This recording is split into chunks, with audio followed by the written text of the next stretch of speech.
Welcome to the Banker Lamp. Please enjoy the video.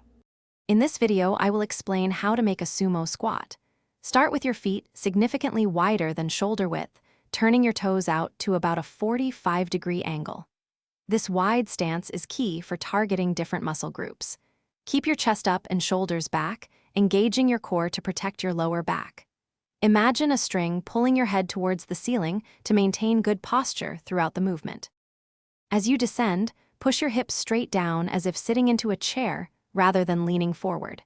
Strive to get your thighs parallel to the floor or even deeper if your mobility allows.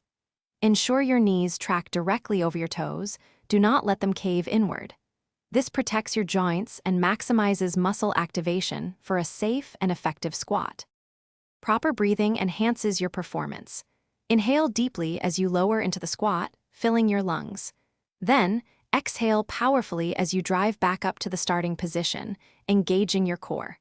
Concentrate on squeezing your glutes and inner thighs throughout the entire movement. Maintain control. Avoid using momentum or bouncing at the bottom for better muscle engagement. A common mistake is rounding your back. Always keep your spine neutral and chest lifted. Another error is allowing your knees to cave inward. Actively push them out.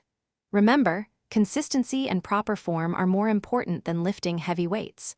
For more insights on financial well-being, check the description for a great book and other deals. It's a fantastic resource to help you think differently about money and improve your overall financial health. Thanks for watching. If this was helpful, leave a like and consider subscribing. See you next time.